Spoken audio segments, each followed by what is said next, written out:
उनको ये समझ में नहीं आता है कि बंदा अपना बच्चा संभालेगा, वाइफ को संभालेगा या आपके रिलेटिव्स को सामान देता फिरेगा। दोस्तों ये है इनकी मैप इंजेक्शन जो दीपक को लगता है।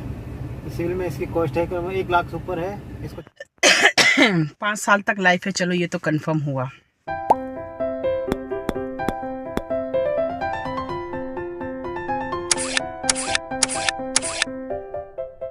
गुड मॉर्निंग दोस्तों, प्रणाम पराग, नमस्कार। कैसे हैं आप लोग? उम्मीद करती हूँ अच्छे से होंगे। मैं भी ठीक हूँ और ब्लॉग की शुरुआत हो रही सुबह ब्रेकफास्ट से। और आज मुझे मिल जाएगा डिस्चार्ज।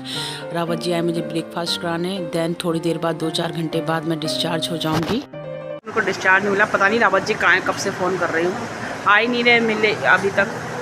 और आराम कर रहे हैं, 1 घंटा हो गया यार। यहाँ पर मुझे डांट लग रही कि पेपर पर 2 कॉपी करवानी है और जल्दी से बुलाओ, कहाँ है उनका आता ना पता नहीं कहाँ घूम रहे हैं। मौसी कह रही मेरे यहाँ से निकले हुए 1 घंटा हो गया। डिस्चार्ज होने से पहले हमें कुछ डॉक्यूमेंट्स की कॉपी करवानी होती है, इसलिए वार्ड मास्टर बार बार मुझसे पूछ रहे थे कि उनको कहीं जाना है, फिर लेट हो जाएगा, अदरवाइज़ मेरे को शाम को डिस्चार्ज करेंगे। वो कहते हैं आपके हस्बैंड कहाँ हैं, वो गए हुए थे। क्योंकि हम जब भी यहाँ आते हैं लखनऊ तो कुछ लोग होते हैं ना, अपने रिलेटिव्स के लिए सामान दे देते हैं, अपनी फैमिलीज़ के लिए सामान दे देते हैं यहाँ से CSD का कि उनको दे देना। उनको ये समझ में नहीं आता है कि बंदा अपना बच्चा संभालेगा, वाइफ को संभालेगा या आपके रिलेटिव्स को सामान देता फिरेगा। और लखनऊ का ट्रैफिक, वो इतना फंस गए थे ट्रैफिक में, उनको कम से कम 2.5 से 3 घंटा लग गया था। वो इतने परेशान हो गए थे और वो मेरा फ़ोन भी नहीं उठा रहे थे क्योंकि उनको सुनाई नहीं दे रहा था, फ़ोन साइलेंट पे रह गया था उनका।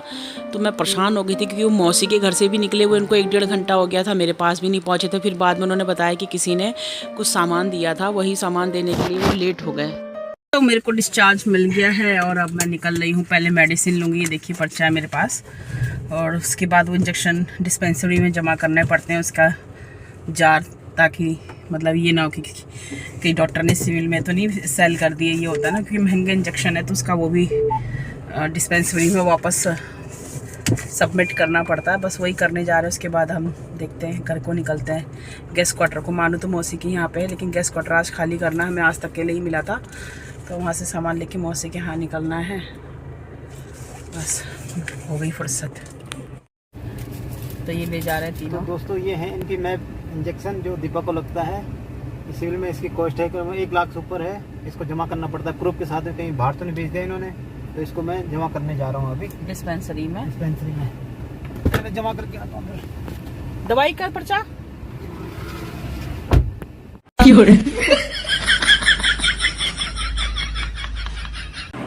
हेलो दोस्तों, तो मैं आ गई हॉस्पिटल से, फिर वहाँ से आई, फटाफट मैंने नहाया धोया, कपड़े चेंज किए, पैकिंग करी। गेस्ट क्वार्टर शाम तक खाली कर देना था, लेकिन हम अभी करते रहे। अभी करीब 2 या 3 बज रहे होंगे मेरे ख्याल से, 3 बज रहे हैं। हाँ 2 बजे तो मैं वहीं से आई।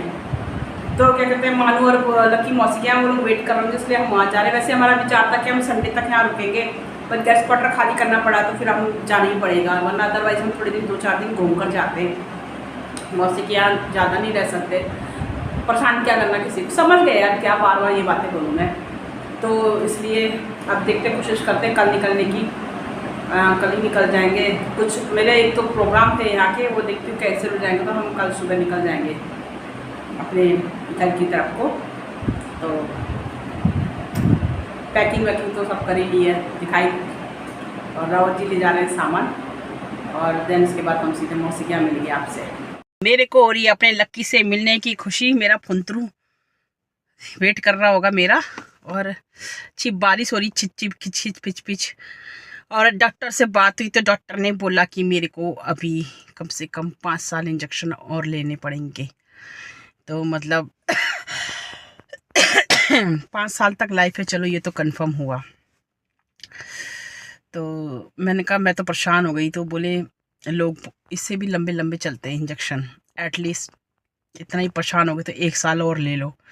उनको पता ऑब्वियसली 1 साल ले लेगी तो फिर अगले साल, उससे अगले साल भी ले लेगी। तो ठीक है, देखते जना। और अपना पेट लेकर आया, 4 मंथ का है। शीशा नीचे करो तो थोड़ा सा। हेलो, अभी देखना भौंकेगा, ये देखो पहाड़ी डॉग, इतना बड़ा मुंह है इसका।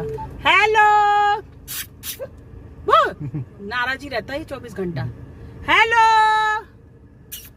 क्यूट है ना। चलो ये देखो डॉगी। ओके दोस्तों, तो शाम हो चुकी है, पता नहीं ब्लॉग ही नहीं बन पा रहे हैं मेरे बिल्कुल भी। उमस ठंडा गरम, पता नहीं कैसा ही मौसम हो रहा है। बाहर बारिश हो रही है, तो मुझे तो कभी गर्मी लग रही है, कभी ठंडा लग रहा है। मानू और ये लोग गेम खेल रहे हैं। देखो कौन सी आंटी है, पता नहीं, एक वो क्या नाम है मानू इस गेम का?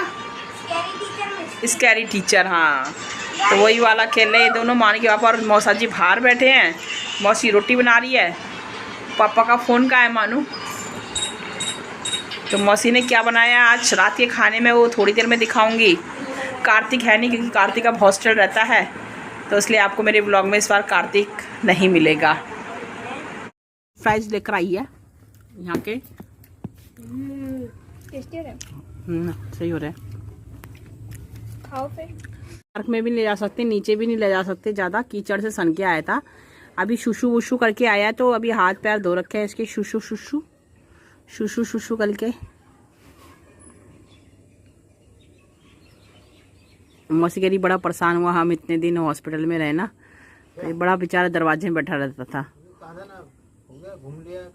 सुसु पॉटी किया इसने? पॉटी तो 7 बजे। पता नहीं क्या कह रहा है उनसे। क्या कह रहा बब्बा? आजकल सुबह का टाइम कर दिया है, पॉटी का टाइम सुबह का हो गया। फ्रेंच फ्राइज अच्छा होता है और आइसक्रीम भी आई थी। हम लोगों ने जब लुलु मॉल में खाए थे, वो फ्रेंच फ्राइज बहुत पसंद आए मुझे। मौसी का कहना है कि जमाई की भूख खुल गई है। देखो वो मौसी इतना परेशान हो रही थी, जब खाना बना रही थी तो उस बंदे को खाना नहीं था, और जब मौसी को लग रहा है खाना बर्बाद हो रहा है, तो आज मुझसे कह रहे खाना बना रही मौसी। मैंने इतनी जोर से डांटा ना इनको, मैं इनको गेस्ट क्वार्टर में ले गई, दूध और ब्रेड खिला के लाई। मैंने इनसे कहा सब्जी वैसी आटा मैंने कहा बनाती हूँ और खा के आया। हाँ। दीपा ने बोला एक बाइट खाई मेरे हाथ से बस। मैंने कहा कोई हाँ तो मैं फटाक से 2 रोटी। मैंने से कहा मैंने कहा तुम में नहीं शर्म होगी, मेरे में बहुत शर्म। मैंने घर सीधे गैस क्वार्टर चलो, कब नूडल खाओगे पता के। मैंने इसे यही बोला वहाँ पे, जब बन रहा था ना इनको गैस हो रही थी।